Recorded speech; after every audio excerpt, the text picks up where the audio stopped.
محمد وآله وصحبه وبارك وسلم والشارع رحمه الله تعالى وعلى بهما وبحرمتهم وبالمشاهدة وبحرمتهم لا يعلم في الدارين آمين. Kita masih dalam pembahasan tentang hal-hal atau hukum-hukum yang berkaitan dengan nikah. Sudah berlalu dari pembahasan kita, artinya sudah kita bahas tentang bagaimana itu mahar, cara-cara menikah, hukum menikah, kemudian siapa yang mahram, kemudian tentang bagaimana kalau istri durhaka, bagaimana pembagian jatah kepada istri, bab tentang resepsi, kemudian tentang cerai, tentang rujuk, tentang khulud, semua sudah berlalu. Kalau yang belum pernah mengikuti bisa ikut di YouTube saya itu ada, semuanya ada terekam dari mulai pertama sampai kajian kita sekarang. Di situ saya tulis bab nikah part 1 sampai part 6. Sekarang kita lihat part 7. Jadi ini berkaitan tentang pernikahan. Sebagaimana yang saya sebutkan tadi. Maka malam ini kita masuk ke bab fi bayan faslun fi bayan ahkam al-zihar. Dalam fikih ada namanya bab yang menjelaskan tentang hukum-hukum zihar. Apa itu zihar? Zihar adalah tashbihu zawji zawjatahu ghairal ba'in bi untha lam takun hilan lahu. Zihar ini adalah seorang suami menyerupakan istrinya dengan seorang wanita yang mana wanita itu mahramnya dia. Jadi jika ada seorang suami menyamakan istrinya dengan seorang wanita, sedangkan istrinya itu masih statusnya masih istri dia, tidak dicerai juga, itu istri diserupakan sama dia dengan wanita mahramnya dia.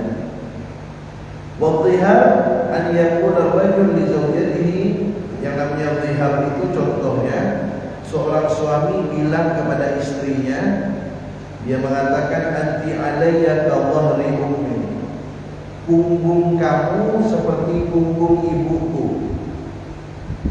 Jadi dia menyamakan punggung atau bodi istrinya seperti bodi ibunya atau bodi punggung daripada salah satu mahramnya. Kita udah bahas kemarin mahram itu ada 18 ya. Kita ingat-ingat sedikit, 7 dari nasab, 7 dari susuan, 4 dari perkawinan. 7 dari nasab, kalau kita laki-laki berarti yang pertama ibu ke atas, ibu, nenek dan seterusnya. Kemudian anak, cucu terus ke bawah. Kemudian saudara kandung atau seayah atau seibu. Saudara tiri, saudara angkat tidak. Saudara kandung, saudara ayah, saudara seibu, itu mahram. Bibi saudaranya ayah atau saudaranya kakek, bibi saudaranya ibu atau saudaranya nenek, keponakan dari saudara laki-laki kita, keponakan dari saudara perempuan. Itu 7 dari nasab. Kemudian 7 dari rodok, dari susuan, itu juga mahram kepada kita. Siapa itu 7 dari susuan? 7 dari susuan sama dengan 7 dari nasab. Dengan syarat usulnya belum 2 tahun, minimal 5 kali usulnya, dan setiap kali usul sampai kenyang. Maka itu namanya anak susuan. Maka ibu itu menjadi ibu susuannya. Kalau anaknya perempuan, suami ibu itu menjadi bapak susuannya. Ibu itu punya anak menjadi saudara susuan dia. Anak-anak ibu itu punya anak cucunya ibu itu jadi ponakan dia. Jadi 7 dari nasab sama dengan 7 dari susuan, 14. 4 dari perkawinan. Mertua, menantu, orang tua tiri, ibu tiri. Mertua itu mahram, menantu juga mahram. Kalau mertua menjadi mahram cukup dengan menikahi anaknya, emaknya langsung jadi mertua, walaupun belum disetubuhi anaknya. Makanya tidak ada mantan menantu, tidak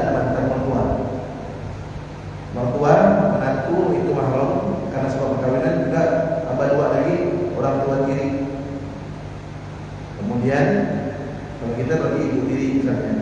Kemudian anak tiri, kalau ada yang kawin sama janda, janda itu punya anak perempuan dari suami dulunya, itu anak janda jadi anak tiri dengan cara, kalau janda dengan cara emaknya harus disetujui dulu baru anaknya menjadi mahram.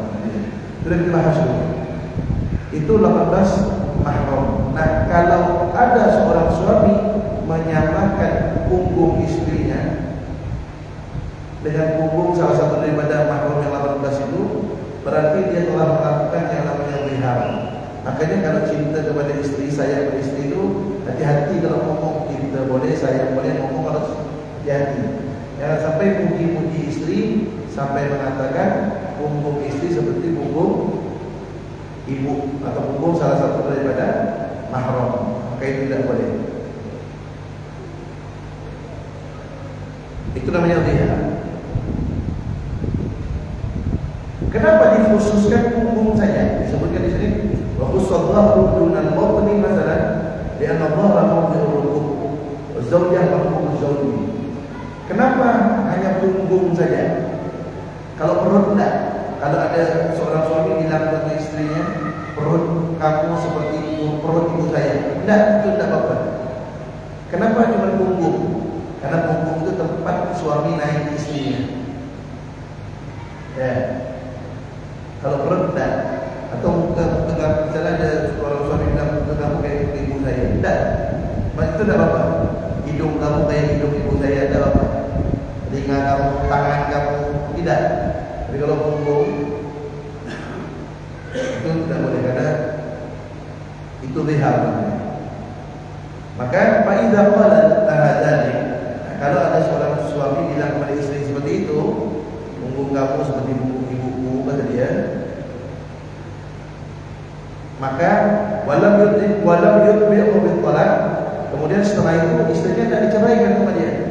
Dia ngomong begitu, kemudian istrinya tidak diceraikan, maka sholat ahidan, maka suami itu tidak boleh kumpul sama istrinya. Tidak boleh. Tidak boleh bersetubuh sama istrinya. Wa lazimatuhu hinaidin al-kafarah, dan suami itu wajib bayar tebusan. Apa tebusannya? Wa hiya murattabah, dan tebusannya itu berurutan. Tidak boleh pindah dari satu ke dua kecuali kalau tidak mampu untuk melaksanakan tebusan yang pertama. Kalau perut boleh pindah ke dua. Dari kedua tidak boleh pindah ke tiga kecuali kalau yang kedua dia tidak mampu. Jadi harus urutan. Apa itu tebusannya? Wal kafarah itu raqabatin mu'minatin salimatin minal quyub al-mudarrah bil amal wal kasbi. Tebusan pertama adalah dia harus memerdekakan seorang budak perempuan yang beriman, yang sehat, tidak ada cacat yang membuat dia tidak bisa kerja. Pertanyaannya sekarang, zaman kita ini budak tidak ada ya? Budak ya. Tebusannya kalau orang mengatakan punggung istrinya seperti punggung ibunya, dia harus merdekakan budak. Kalau tidak, dia tidak boleh kumpul sama istri. Dia harus merdekakan budak yang beriman, yang sehat, perempuan. Fa'in lam yajid, kalau tidak ada, tidak menemukan budaknya. Yang kedua, fasyamu syahraini mutatabi'ain, puasa 2 bulan berturut-turut. Tak boleh bolong 1 hari pun. Kalau bolong, pulang dari rumah.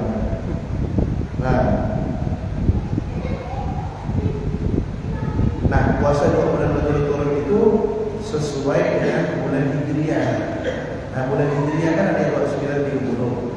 Misalnya dia mulai puasanya tanggal 1 Muharram. Muharramnya 29, ya udah cukup, berarti 29. Safar 30, ya udah 30. 29 itu mana? Tambah 1 bulan? Tak perlu tambah 1. Bulan baru 29 dia anggap sebulan. Jadi harus puasa 2 bulan berturut-turut. Harus. Kecuali kalau tidak mampu. Kalau tidak mampu, baru pindah ke tebusan yang ketiga. Fa'in lam yastati', nah kalau tidak bisa puasa 2 bulan berturut-turut, Fa'it'amu sittina miskinan atau faqiran, maka memberi makan 60 orang fakir atau miskin. Kulla miskin atau fakir muddun. Setiap orang fakir atau miskin itu dikasih makan 1 mud. 1 mud itu 6,7 pon. Kalau kita bulatkan 7 pon lah. Kasih makan 60 orang. Harus. Di sini disebutnya wa idza ajazal mukaffiru 'anil khisalil thalath istaqarratil kafaratu fi dhimmatih. Kalau yang melakukan zihar tadi itu dia tak mampu tiga-tiga, budak tak ada, puasa 2 bulan tak mampu, bayar pun tak mampu, kerana dia orang tak mampu. Bagaimana tu? Itu tetap jadi utangnya dia, tanggungan dia. Fa idza qala ba'da dhalika 'ala khaslatin fa'ala. Kalau setelah itu dia bisa melakukan salah satu daripada 3 itu, mereka muda atau puasa 2 bulan berturut-turut atau memberi makan 60 orang miskin, kerjakan salah satu. Harus, kalau tidak, tak boleh. Harus dia. Walau qadara 'ala ba'dihha kamudin wa amin aw ba'di mudin akhrajahu. Kalau tak mampu merdekakan muda, tak mampu puasa 2 bulan berturut-turut, tak mampu beri makan 60 orang miskin, hanya dia. Nanti mampu ngasih berapa? Saya ada bekas 2 kilo ya. Sekilonya sekarang miskin. Ikil harus bayar. Wala yahillu lil mudahhir waqtuha ay zawjatihi allati dhahara minha hatta yukaffira. Tidak boleh orang yang melakukan rihab itu menyetubuhi istrinya sampai dia membayar tebusan. Harus dibayar tebusan. Kalau tidak, dia tidak boleh menyetubuhi istrinya. Makanya menyetubuhi istri itu boleh, mukanya boleh lah. Dia tengok muka kau ni, indah macam rembulan. Masih boleh. Masih boleh. Tengok pipi kau ni sinar-sinar macam bintang. Masih boleh. Tapi jangan memuji, begitu tengok body istrinya bagus, alhamdulillah dari mengatakan bentuk maaf, bentuk pantatnya, bentuk body punggungnya seperti salah satu daripada mahramnya, itu lihat. Maka harus melakukan 3 perkara tersebut. Nah, dah selesai pemilihan. Sekarang bab selanjutnya. Faslun fi bayani ahkamil qadhaf wal li'an. Sekarang bab tentang qadhaf dan li'an. Apa itu qadhaf? Ini perlu dijelaskan. Qadhaf itu adalah orang menuduh orang lain berbuat zina tanpa ada bukti. Pelakunya namanya qadhif. Perbuatannya namanya qadhaf, nuduh orang berbuat zina. Dulu pernah saya singgung masalah ini. Nah, sekarang kita masuk ke dalam. Tidak boleh sembarangan, maaf, menyebut orang itu pelacur, onte, PSK, kupu-kupu malam. Jangan sembarangan. Tak boleh. Walaupun melihat misalnya ada seorang wanita sering pulang malam, tengah malam, pakai pakaian seksi, jangan tuduh berbuat zina. Jangankan cuma melihat wanita pulang malam pakai seksi sampai menuduh dia pelacur dan lain-lain. Ngelihat dia masuk kamar sama laki-laki yang bukan mahram, bukan suaminya, masih belum boleh nuduh pelacur, masih belum boleh. Gerebek boleh, gerebek boleh. Bagi Pak RT, PRW akan menjawabnya dan masyarakat secara umum. Gerebek atau dia melakukan hal yang tidak baik. Tapi kalau untuk nuduh berbuat zina, jangan. Kenapa? Orang yang nuduh orang lain berbuat zina itu bisa dicambuk 80 kali dalam hukum Islamnya. Bukan pakai otak, pakai cambuk. Dicambuk badannya. Yang namanya cambuk itu sekali cambuk, tarik, kulit itu ikut. Harus dicambuk 80 kali. Jadi gini urutannya. Orang kalau pernah menikah, orang pernah menikah, berzina, hukuman dalam Islam dikubur setengah badan di pinggir jalan raya, dilempar oleh orang dengan batu yang tidak kecil, tidak besar sampai kaki. Kalau pernah nikah. Kalau belum nikah, zina, cambuk 100 kali. Kalau orang tuduh orang berbuat zina, qadzif namanya, dicambuk 80 kali.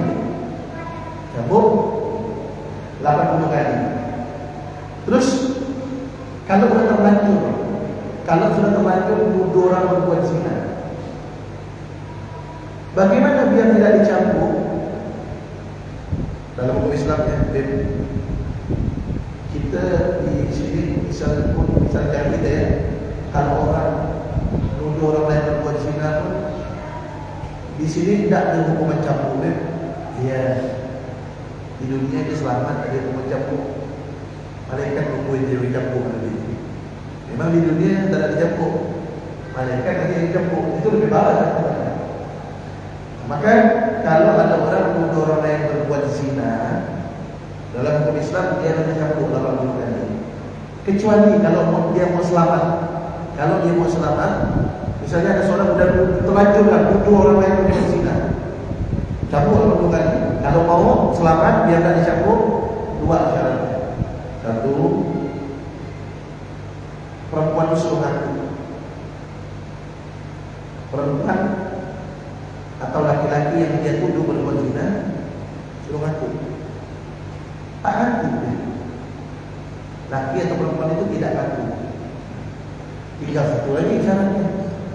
Kalau dia mau selamat, harus datangkan 4 orang saksi laki-laki yang melihat langsung live streaming, langsung melihat 4 orang laki-laki yang melihat langsung. Maaf harus sampai gol, sampai masuk. Kalau tidak sampai itu syaratnya, misalnya dia mengatakan, oh iya Ben, saya melihat langsung, iya, sampai masuk, iya. Berapa orang? Saya sendiri cambuk. 3 orang Ben, cambuk. Harus 4 orang. Makanya perhatikan, ngelihat kemaluan orang itu dosa besar, ya. Walaupun anak ngelihat kemaluan orang tuanya, kalau anaknya udah besar, ngelihat kemaluan walaupun kemaluan orang tuanya sendiri, itu dosa besar dan dia bisa menjadi orang fasik. Begitu juga sebaliknya, orang tua ngelihat kemaluan anak yang sudah besar, itu orang melakukan dosa besar, bisa menjadi fasik. Apalagi melihat kemaluan orang lain, ya. Ngelihat kemaluan anaknya tak boleh, ngelihat kemaluan orang tua ya tak boleh, ya. Apalagi melihat kemaluan orang lain. Amin. Hanya boleh melihat kemaluan orang itu, hanya boleh pasangan sendiri. Suami melihat kemaluan istri boleh, tapi makruh hukumnya. Tidak dosa, makruh. Istri melihat kemaluan suami boleh, tapi makruh. Tapi kalau suami itu wajib melihat. Kalau melihat kemaluan selain pasangan tidak boleh, ya. Melihat kemaluan selain pasangan sendiri dosa besar, bisa menjadi fasik. Kecuali, berarti kan? Kecuali kayak tadi ini contohnya, ngelihat orang lain berzina, tujuannya bukan untuk menikmati, tujuannya untuk menyaksikan dia agar dia dihukum. Itu boleh. Contoh nih, laki-laki perempuan suami istri bukan mahram, bukan suami istri. Laki-laki perempuan bukan suami istri, ya. Masuk ke kamar berdua. Ini orang laki-laki Panggil tiga orang kawan. Ayo ke sini. Kita saksikan dia berzina. Tujuannya bukan untuk menikmati, tujuannya agar dia dihukum. Gimana hukum itu kalian? Boleh. Dosa tidak kalian? Tidak dosa. Kenapa? Karena mencukupi syarat. Dia berempat ini.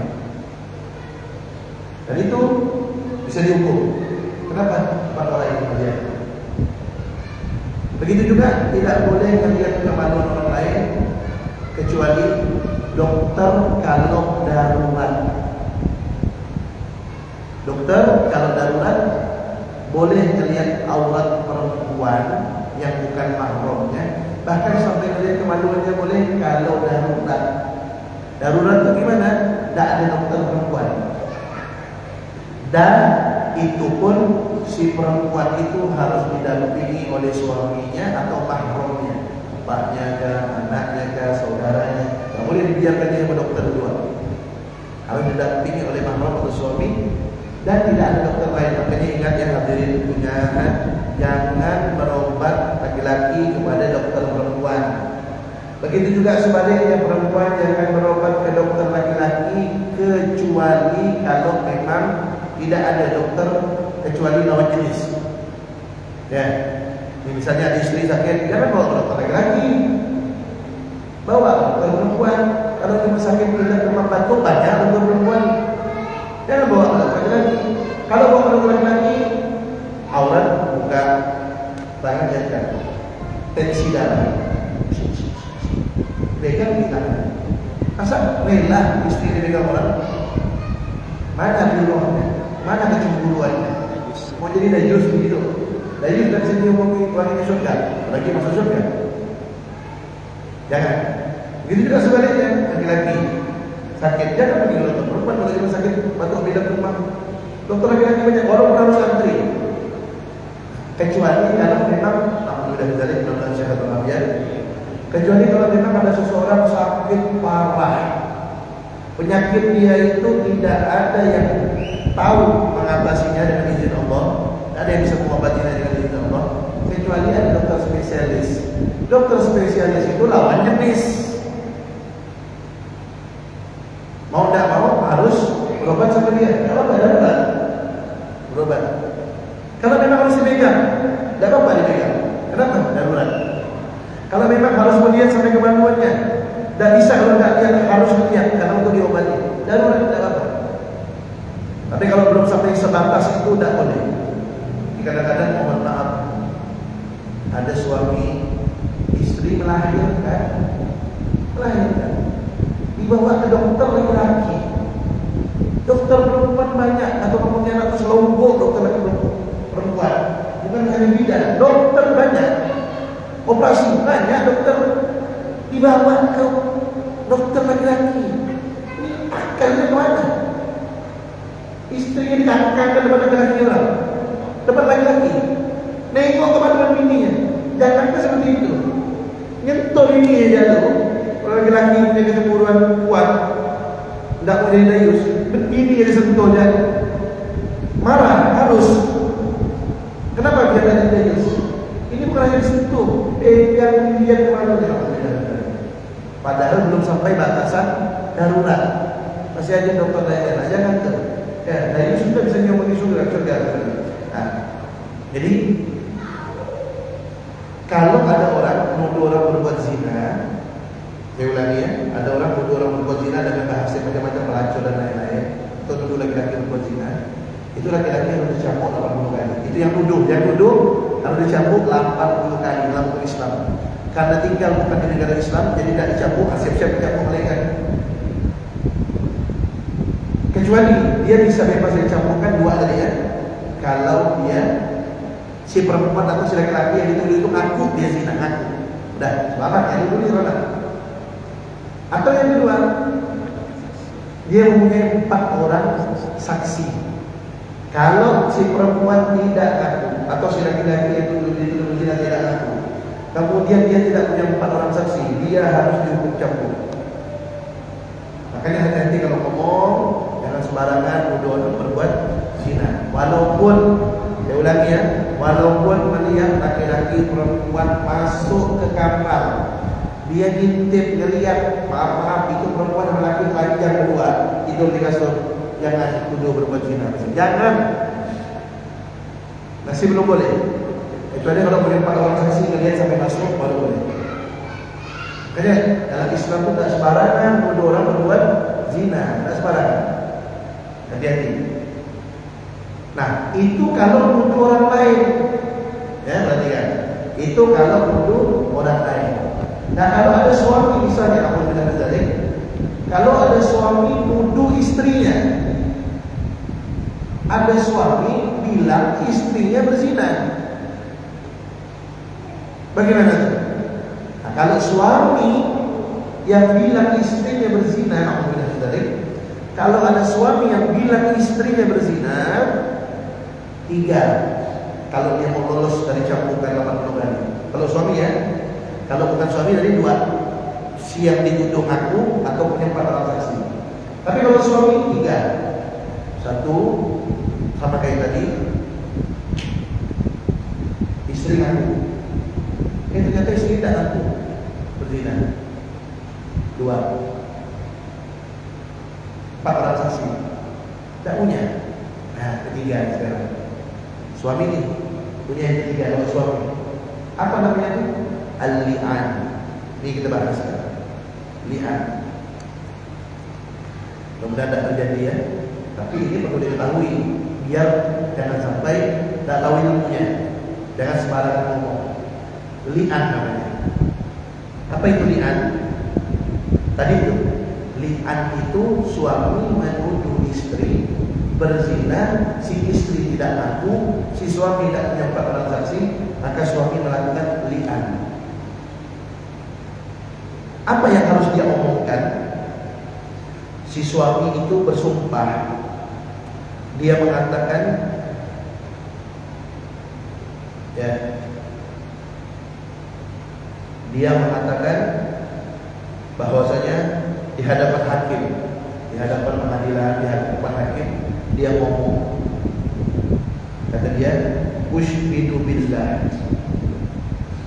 annani laminas shadiqin. Dia mengatakan bahwasanya dia bersaksi dengan nama Allah. Saya tak mencontohkan diri saya, contohkan orang lain. Ada seseorang, dia menuduh istrinya berbuat zina. Istrinya tak ngaku dan dia tak punya 4 orang saksi. Dia punya cara yang ketiga namanya li'an. Gimana caranya li'an? Perhatikan ya. Li'an itu si suami ngomong begini, bahwasanya dia bersaksi dengan nama Allah, saksi dengan nama Allah, bahwasanya dia jujur. Apa yang dia tuduhkan kepada istrinya tentang istrinya berzina itu benar. Berapa kali dia ngomong itu? 4 kali. Dia ngomong begini itu 4 kali, dia ulangi 4 kali. Dia bersaksi dengan nama Allah bahwasanya istrinya benar-benar berbuat zina, tuduhannya betul. Ulangi lagi. Dia bersaksi dengan nama Allah bahwasanya dia jujur, istrinya memang betul-betul berbuat zina. 4 kali diulang. Yang kelima kali, sebelum dia katakan yang kelima ini, hakim di pengadilan nasihat dulu. Jadi ya, kalau kamu mengatakan yang kelima nih, nanti bisa bahaya. Kamu nanti dapat siksa Allah itu gede. Tapi dia tetap kekeh. Dia bilang istrinya berzina. Maka yang kelima, apa yang dia katakan yang kelima? Tadi 4 kali dia bilang apa? Dia bersaksi dengan nama Allah, dia benar, dia jujur, istrinya benar berzina. 4 kali dia katakan itu. Yang kelima, dia mengatakan bahwasanya dia akan mendapatkan laknat Allah kalau dia bohong. Makanya dinamakan li'an. Li'an itu dari kata-kata laknat. Jadi dia yang kelima, sumpahnya dia apa? Kalau dia bohong, dia dapat laknat oleh Allah. Nah, kalau suami sudah melakukan li'an seperti ini, selamat, dia tidak dicampur. Dia tidak dicampur. Nah, sekarang istri kalau tidak melakukan li'an juga, istrinya berarti benar zina. Istri, kamu benar zina? Tidak. Ayo kamu lakukan li'an. Istrinya suruh sumpah dia.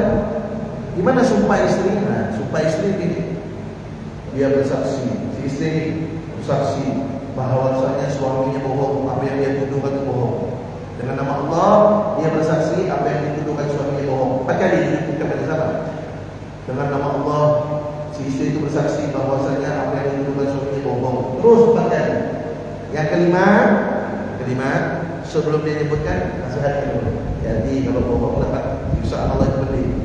Tetap ke istrinya, tak mau ngaku, atau memang benar dia terhadap zina. Yang kelima, istrinya bersumpah kalau dia benar, maka si istri ini dapat murka dari Allah. Kalau suami tadi laknat, kalau istri murka. Nah, kalau dua-duanya sudah melakukan li'an, maka dua-duanya tidak dihukum di dunia. Dua-duanya tidak dihukum di dunia. Terus kalau dua-duanya sudah melakukan li'an, maka satu, dua-duanya tidak dihukum. Ya, dua-duanya tidak dihukum. Kemudian kalau punya anak, kalau istri itu hamil, punya anak, maka anak itu anak zina, bukan anaknya si laki-laki. Kemudian dia berdua tidak bisa kumpul lagi, tidak bisa lagi jadi suami istri, terceraikan selama-lamanya dari dunia sampai akhirat, dia tidak bisa kumpul. Nah, itu kalau suami sama istri. Ada tambahan satu namanya tadi li'an. Itu li'an itu. Ya, aku sudah tadi mudah-mudahan jangan sampai terjadi. Kalau terjadi ada suami itu istri berbuat zina, suruh dia nanya istrinya, ngaku. Istri tak mengaku, cari 4 orang saksi. Tidak ada, suaminya harus lakukan li'an. Tadi itu sumpah 4 kali dengan nama Allah bahwasanya dia bersaksi, dia jujur, dia benar, istrinya berzina. Yang kelima, kalau dia bohong dia dapat laknat. Kalau dia sudah berlian, selamat. Kalau dia tidak berbuat zina, dia tidak dihukum dan campur sambungan. Kalau sekarang istrinya, kalau istrinya tidak melakukan lian, berarti benar dia berzina. Kalau melakukan lian juga, dia bersaksi dengan nama Allah bahwasanya yang dituduhkan suaminya itu bohong 4 kali.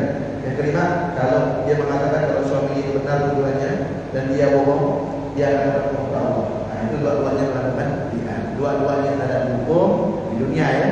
Dua-duanya dari hukum, dua-duanya terpisah selama-lamanya dari dunia sampai akhirat, tidak kumpul. Dan kalau si wanita itu hamil punya anak, anak itu tidak disebut kepada si laki-laki. Ya, makanya jaga hati yang sampai kepada zina sekarang. Allah Alam, bisawab. Kita akan ada